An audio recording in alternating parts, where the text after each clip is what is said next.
Olha, já que a gente está falando em escala 6x1, eu estou aqui no estúdio com a repórter Milena Teixeira, que é da coluna do Igor Gadelha, que apurou bastidores sobre esse assunto. Conta, Milena, que história é essa aí? Porque a gente sempre está interessado em saber sobre esses detalhes que envolvem escala de trabalho, né? Pois é, Rafael, tema muito importante para o governo e para a Câmara dos Deputados também. A gente apurou, inclusive, que ontem, antes do pronunciamento ir ao ar, o ministro da Secretaria de Comunicação Social da Presidência da República, o Sidônio Palmeira, ele procurou a deputada Érica Hilton, que a gente lembra é a autora dessa PEC que quer acabar com a escala 6x1. Então, ele procurou a deputada para avisar, olha, Érica, o presidente Lula vai falar, vai defender essa PEC durante o pronunciamento. A ideia é basicamente, Rafael, pelo que a gente apurou, o governo quer ter esse discurso, que além de conceder mais dinheiro para a população, com aquele projeto que isenta o imposto de renda para quem ganha até R$5.000, o governo também quer dar tempo para que a população gaste esse dinheiro. Então, por isso que o presidente Lula falou ontem, durante o pronunciamento, a gente lembra, ele fez um pronunciamento em cadeia nacional pelo Dia do Trabalhador. Ele falou sobre esses dois temas, tanto em relação ao projeto aí que isenta o imposto de renda para quem ganha até R$5.000, como essa questão da PEC que acaba com a escala 6x1, porque o governo está com esse discurso. Eu vou te dar o dinheiro e vou te dar o tempo para gastar esse dinheiro. Então, o ministro Sidônio, ele procurou a deputada Érica Hilton antes do pronunciamento para falar, para avisar que o governo vai passar a defender esse tema. E aí, Rafael, claro, tem desdobramento na Câmara dos Deputados. Eu conversei com lideranças do governo na Câmara e eles dizem o seguinte: a gente tem aval de Lula agora para pressionar o presidente da CCJ, que é o deputado Paulo Aze, e também o presidente da Câmara, Hugo Mota, para que ele avance com essa proposta aqui na Câmara dos Deputados. Então, a ideia, a avaliação ali de lideranças do governo na Câmara é que essa proposta vai ter um avanço agora, porque o presidente Lula foi em cadeia nacional, foi em rede nacional falar que o governo defende sim essa medida. Então, eles são muito otimistas, especialmente após esse pronunciamento, em relação aí ao avanço dessa proposta, especialmente, Rafael, porque isso vai ajudar. Eles sinalizam ali, a avaliação deles é que vai ajudar a melhorar a popularidade do presidente Lula. A gente lembra que o presidente Lula vem tentando aí reverter as pesquisas que mostram que sua popularidade está em queda. Então, essas duas medidas, a questão da isenção do imposto de renda para quem ganha até R$5.000, aliado ao fim da escala 6x1, são duas propostas, duas apostas do governo para melhorar a popularidade do presidente Lula. Rafael. Milena, a gente teve várias entrevistas com a deputada Érica Hilton durante esse processo em que ela ficou, levantou bem de fato a bandeira, ela, como a gente falou, é a autora do projeto, e a gente sempre questionava que faltava ali um apoio do governo federal em relação a essa pauta, já que estamos falando do Partido dos Trabalhadores. Pelas suas conversas aí, nessa sua apuração de hoje, foi uma surpresa o presidente assumir de forma tão veemente num discurso em cadeia nacional a defesa dessa pauta, ou já era esperado que isso fosse acontecer? Olha, não é uma surpresa, porque assim que a ministra Gleisi Hoffmann, de Relações Institucionais, assumiu ali, tem pouco tempo, acho que quase 2 meses, se eu não estiver errada, que ela assumiu o Ministério das Relações Institucionais, ela chamou a Érica Hilton, a deputada Érica Hilton, para conversar sobre esse tema. E ela prometeu o seguinte: olha, o governo agora, a gente quer entrar nisso, pode ser uma aposta para o governo melhorar a popularidade. Essa questão também da ligação do próprio PT, Partido dos Trabalhadores, com os trabalhadores. Então, é uma chance do governo Lula se aproximar desse público, dos trabalhadores.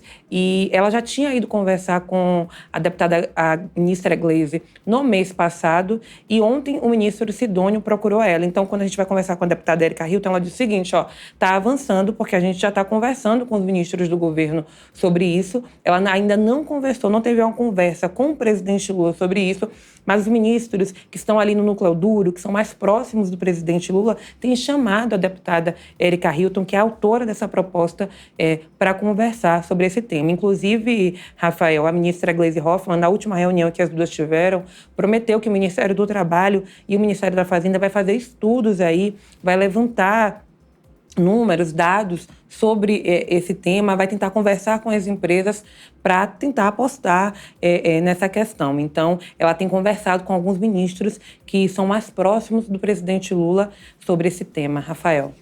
Helena, vou aproveitar que você está aqui, porque você e o Gustavo Zucchi, que é o seu companheiro, também junto lá na coluna do Igor Gadelha, fizeram uma entrevista exclusiva com o senador Ciro Nogueira sobre a federação, que a gente acabou de comentar aqui muito, também com o Gabriel Bus, mas eu quero trazer um detalhe específico, que na sua matéria é que o Ciro Nogueira diz: Lula não tem que ter medo da federação. Eu queria que você, na sua análise política, de trabalhar todo dia aí com eles, o que é que ele quis dizer com isso? Que recado ele passa para Lula quando ele diz que o presidente não precisa ter medo da federação, principalmente quando a gente sabe que o Ciro Nogueira é um dos grandes, né, uma das grandes vozes contra o governo federal atualmente. E um grande cacique, como a gente chama, né? Um aliado do ex-presidente Jair Bolsonaro. A gente, como você bem disse, fizemos uma entrevista exclusiva ontem com o Ciro Nogueira, que é presidente do PP e que está aí no comando da Federação do União Brasil com o PP, Partido Progressista. O que ele diz, né? Ele diz, a gente questionou, foi até uma pergunta minha, Rafael, eu perguntei para ele, você acha que o presidente Lula tem que ter medo dessa federação? Ele disse que não, ele respondeu dizendo que não, mas tem nas entrelinhas ali, ele deixou a entender que sim. Por quê? Né? Eu também acho que sim. Por isso que eu questionei, porque eu fiquei, olha, não é muito... Eu acho que pelo que o senhor fala do governo federal, eu acho que é para ter medo sim, mas... Exato. Né? Só para a gente entender, o PP tem um ministério na base do governo hoje, né, que é o Ministério do Esporte, que é comandado pelo André Fufuca, ministro André Fufuca. Apenas esse ministério. E o Ciro Nogueira, desde o começo do governo, ele vem falando que na próxima eleição presidencial, o PP, ele quer que o PP saia inteiramente da base do governo. Ele não quer de jeito nenhum que o PP faça parte da base do governo. O União Brasil é muito dividido, né? O União Brasil é até conhecido como diz União Brasil, porque eles têm 3 ministérios no governo Lula, mas o governador de Goiás, o Ronaldo Caiado, lançou sua pré-candidatura, outra parte defende que Tarcísio, governador de São Paulo, venha como candidato à presidência da República. Mas, basicamente, são 2 partidos grandes que formaram a maior federação da Câmara dos Deputados e que estão se unindo para não apoiar a base do presidente Lula na próxima eleição. Então, isso significa que o presidente Lula vai perder apoio, Rafael. E isso é muito grave, porque são mais de 113 deputados, senadores, e eles querem ampliar. Querem que essa federação fique muito grande. Então, isso é muito preocupante para o governo, porque o governo perde apoio da base, perde apoio de deputado. Isso não é bom para aprovar propostas na Câmara dos Deputados, isso não é bom nas eleições de 2026. Então, o cenário não é favorável, porque eles querem se aliar para derrotar Lula. Esse é o propósito, né? Se aliar todos esses partidos aí do chamado Centrão, que estão ali no centro, União Brasil, PP, o próprio Republicanos, que não está na base...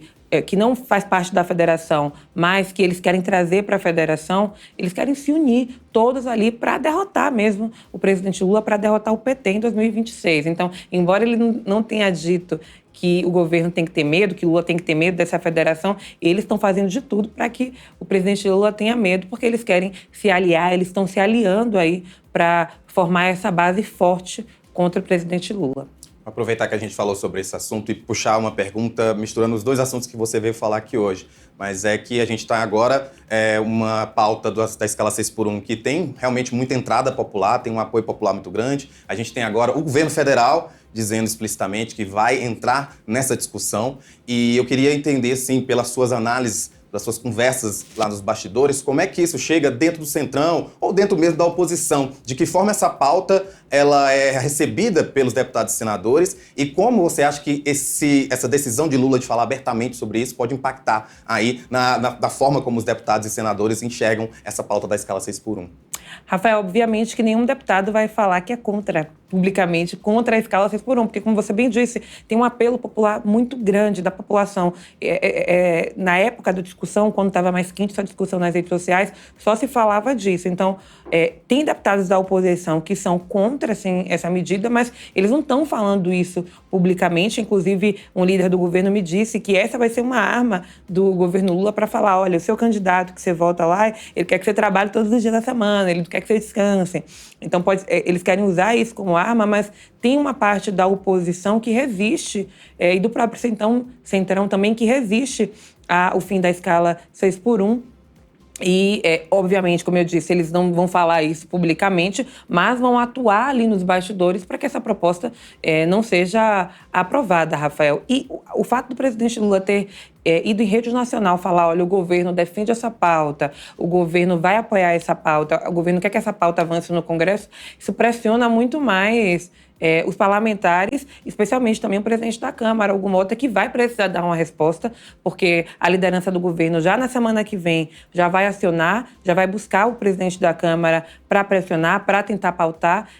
Primeiro, vai para a Comissão de Constituição e Justiça, que é presidida hoje pelo deputado Paulo Aze, do União Brasil, e depois ele precisa do aval aí do presidente Hugo Mota, da Câmara dos Deputados. Mas, assim, eles então vão pressionar. Então, o recado de Lula ontem, ele também manda um recado para o Congresso Nacional e para o presidente Hugo Mota, que mais uma vez é pressionado. A gente brinca aqui que ele é um dos homens mais pressionados do Brasil, porque de um lado a oposição pressiona com anistia, de lado o PT, a base do governo, pressiona para não pautar a anistia. Então, pode ser que esse tema aí ele seja pressionado também, e não é brincadeira quando o presidente vem em rede nacional falar que vai defender essa medida, né? Essa PEC. Ninguém se torna presidente da Câmara à toa. Milena, muito obrigado pela tua participação, principalmente por ter se oferecido, assim, você tá com essa apuração quentinha, já trouxe aqui pra gente. Te agradeço demais por participar aqui com a gente no Boletim Metrópolis. Obrigada, Rafael, e obrigada para quem está assistindo a gente.